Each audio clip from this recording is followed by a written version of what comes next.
Hey, good morning. Hope y'all are having a great holiday season. I went through topics to talk about today, and I asked for some advice. And someone that I'm very grateful for gave me the advice that gratitude might be a good thing to talk about today, especially with it being the holiday season.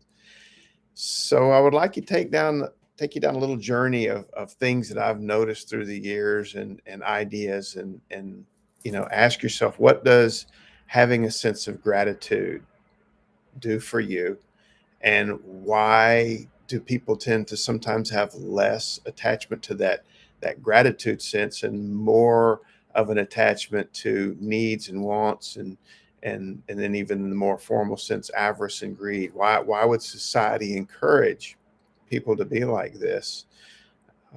It's interesting when you take a look at the way kids are brought up and what they're encouraged, and even as adults what we're encouraged to do, and the fact that we have whole industries that are based upon convincing people that you need more, and the only way to convince you that you need more is to convince you that you don't have enough now. There are people in this world who don't have enough, the basics of living, food, shelter, clothes.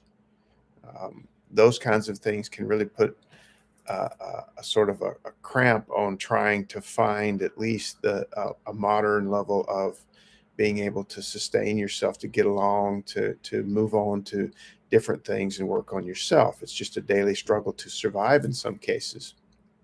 For a lot of us, though, that's not the case. For a lot of us, we do have the minimums of survival, and then it becomes a case of what the wanting more can do for you or what it can do to you.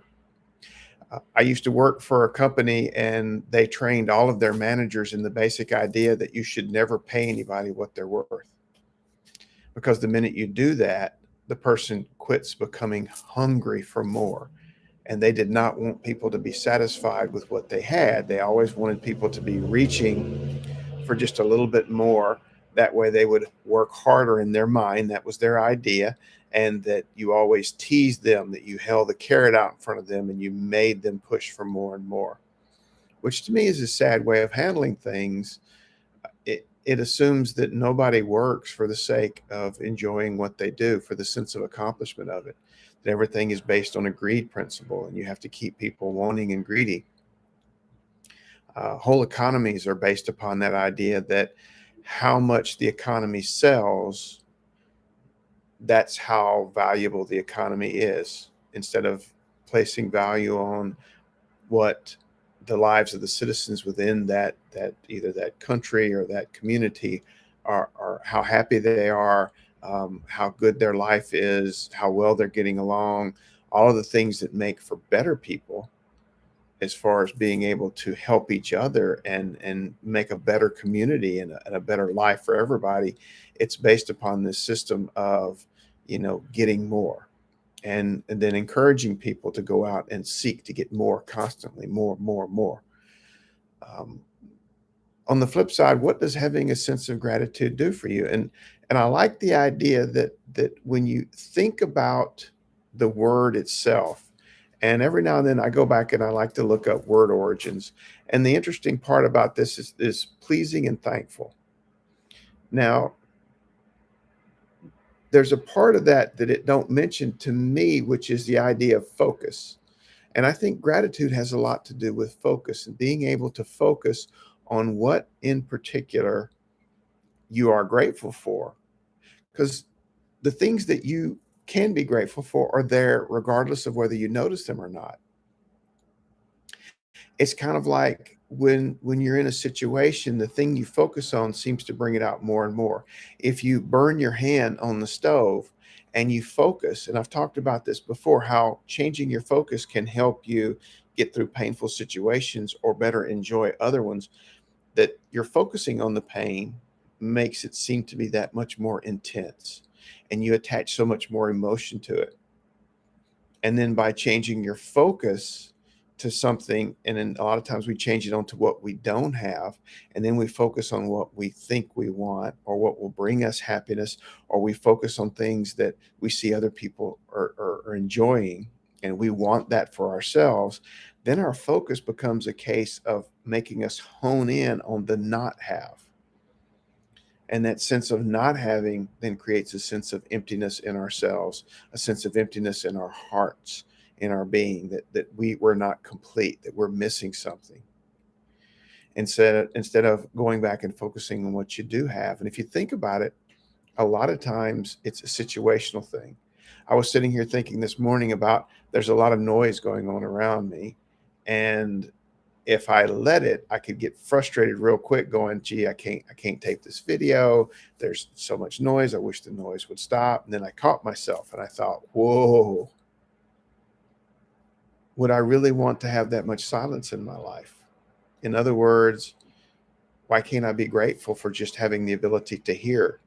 To have that ability to hear is something that some people don't have.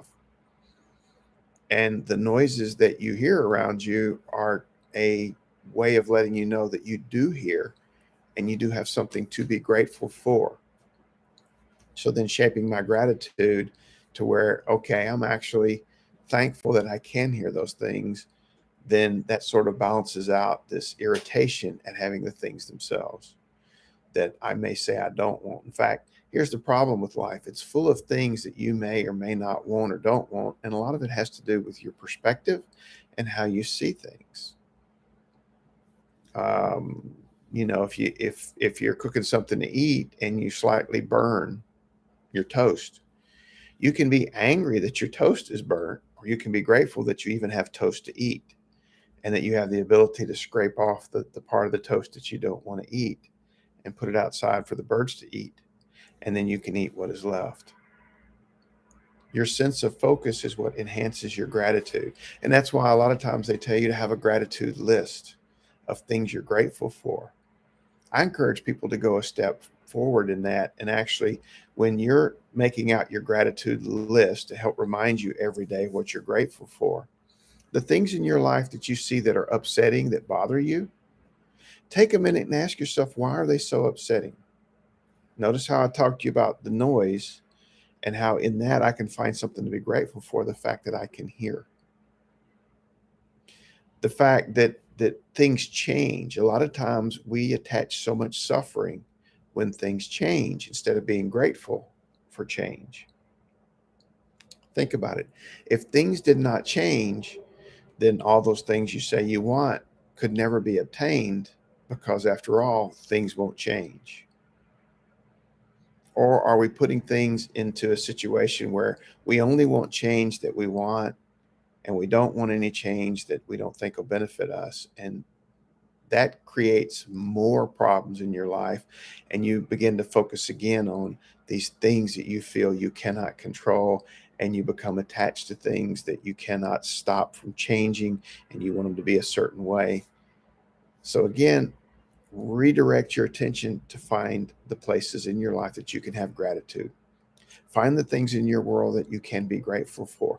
And in most situations, even the ones that are very upsetting at the moment, within that situation, you can find something to be grateful for if you focus on it. That means a lot of times cutting out the noise from the outside world that's telling you to not be happy, to not be grateful, that you should have more, that you should be different, you should look different, you should walk, talk, act differently, you should have more things. All of those things have the single purpose of encouraging you to be dissatisfied and to seek out more things. The last thing a lot of people want you to do is to be grateful. They may holler, oh, yeah, be grateful. Do they really mean it though?